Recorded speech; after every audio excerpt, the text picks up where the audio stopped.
دا چې یتیم دې کړو نو دا دې هم مرضي د خپله دا چې ظالم دې را پیدا کړو هم د خپل کار دی یو خوا جونګړه ورکوي بل خوا باران وروي ساجیبه باچای هر کار دی اټل کار دی د فرښتې نه شیطان جوړ کړي د ادم د لاسه او بیا جنت نه خپل ادم په بې ارزۍ وباسي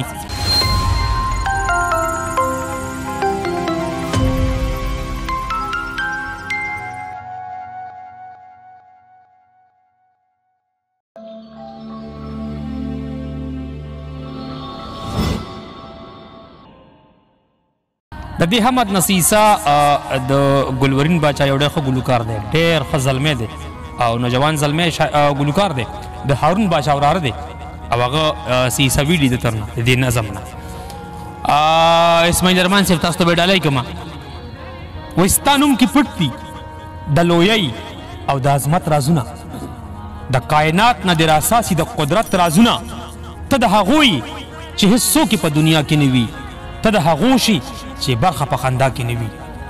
پیر د تعویض کې لټوي شیخ د تسبو کې ګوري خان د غریب کې او غریب د په سلګو کې ګوري څوک د په جام کې څوک د چرسو په لګو کې ګوري صوفي دربار کې لیونی د فلسفو کې ګوري یتیم د اوښکو کې مزدور د په خلو کې ویني فرعون د نیل کې او نمرود د په لمبو کې ویني لیلا د قیس کې او مجنون د اننګو کې ویني څوک د حرم کې ویني څوک د بتکدو کې ویني چا په کعبه کې هم پیدا نکړي اګرانه باچا څوک د کاڼي سومنات کې هم جلوه وویني چا له په مخ د خپل جانان کې هم ځان ونښایي څوک د تور کافر په توره مشاهده وویني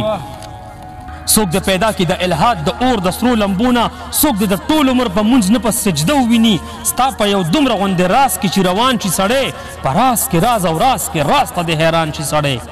دا چې د لوږې مري ولاړ دي د هغو هم ته دا چې د لوږې مري ولاړ دي د هغو هم ته دا چې څه خوري او څه ته لتې ورکوي هم ستا دي دا چې بربنډ دي زار شم دا دې هم پخپله کړي بیا چې یو څو کسان یې ځان ته ګډوي هم ستا دي دا چې یتیم دې کړو نو دا دې هم مرضي د خپله دا چې ظالم دې را پیدا کړو هم دا چې یتیم دې کړو نو دا دې هم مرضي د خپله دا چې ظالم دې را پیدا کړو هم د خپل کار دی یو خوا جونګړه ورکوي بل خوا باران وروي ساجیبه باچای هر کار دی اټل کار دی د فرښتې نه شیطان جوړ کړي د ادم د لاسه او بیا جنت نه خپل ادم په بې ارزۍ وباسي دلته هماغه غنم مونږ ته خپل نعمت راکوي هلته ادم د دې غنمو په غلطۍ وباسي ما چې بېوسه کړي هغه را باندې خان جوړ کړي د پاک ماشوم نه ته کافر او مسلمان جوړ کړي ادم غلط کړي فرښته ورته شیطان جوړ کړي هېڅ نه پوهېږم د بوت نه راته ځان جوړ کړي چې غواړي یو ساعت کې تور سړی جومات لبوزي او چې څوک نه غواړي د مونځ تیار پاتې کي څوک د تور کفر نه اوچت کړي په ممبر کې دي څوک د حرم د سینې منځ کې ګناهګار پاتې کي او چې د تقدیر دې هم لیکلې مرګ او ژوند دې هم لیکلې او نه پوهېږم بیا په قتل ګناهګار هم زه یم ای د تقدیر کاتبه دې کې د لا څه مطلب دی زه دې په دې معما اوسه پورې پوه نه شومه چې کائنات کې اشرف هم زه یم او خوار هم زه یم چې د لیلا په شونډو راشي نوراني غونده شي چې د مجنون ګریوان کې اوښ کاري ایمان تازه شي چې د په جام کې د ساقي رنګ چې د په جام کې ساقي رنګ د قدرتونو راوړي ګناه حسینه شي د مست سرور جهان تازه شي په ما چې کله هم دا ستا د لټون زور شوی دی جام راوچت کمه خمار کې دې رامخې ته کم چې ستا دیدار ته مې زړه وشي د زړه قراره په یو لړلي ګناهګار کې دې رامخې ته کم د مصور د قلم فن کې د تصویر ګورم د یو مطرب د رباب تار کې دې رامخې ته کم لاړ شمه خپلې غرسنۍ لیلا ته ډېره ګورم چې پړکې وچوي اننګي تا پکې وپېژنم د بنګړو شړنګ د شونډو رنګ کې دې راواړومه هغه چې زلفې وسنډي تا پکې وپېژنم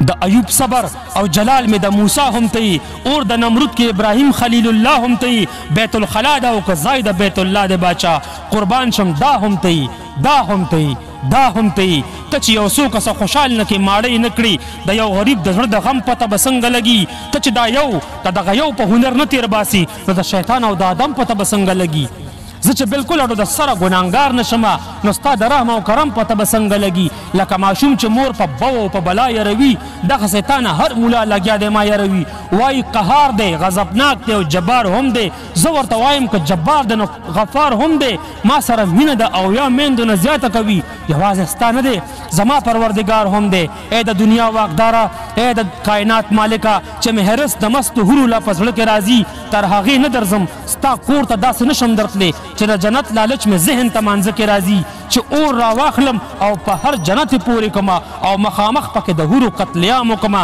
چې اوبه یوسم په دوزخ درته واړومه یو نوی ژوند راواخلم نوی اهتمام وکما یوه چینه هم په جنت کې داسې پرېنږدمه او د کوثر چینه کې وینې د غلمان ته لیکم او د دوزخ په دغه مستو غرغنډو قادره باران را جوړ کړم شیبې پې د ایمان ته لیکم بیا به درځم دغه جنت رانه چاوری نه دی خو چې سجده مې ستا دپاره شي بس ستا دپاره نه د دوزخ د ویرې مونځ وي نه جنت دپاره چې مې په زړه کې مونځ را جوړ شي د الله دپاره پوه یم ښه چې د دوزخ په اور مې کله سوځې دواړه مین یو یو د دواړو مدني جانان دی ته په هغه مین هغه به ما جنت ته بوځي د دواړو خوښ دی یو د دواړو نوراني جانان دی ما نه چې دلته بنګړي وغواړي زما لیونی زه ورته غلا کوم خو ټول بازار یې خپو ته راوړم تا نه چې ستا جانان زما په نوم جنت غواړي نو ته به څه وایې چې ستا امت لمبو ته راوړم هغه چې ما روان کړي ته به مې راکاږې څنګه تا خفه کړی لا تر اوسه خپل جانان کله دی یم ګناهګار یم ریاکار که خطاکار یم زه زما په سر مایوسه کړی تا سلطان کله دی ما نه به کېږي زه بنده یم ته بخونکی ربې زه بت پرست یم ما به خوا د خپل صنم ته بوځي نور چې د هر چا سره هر څه کوې ستا مرضي ده د پیغمبر امت به څنګه جهنم ته بوځي ډېره مننه چې ډېره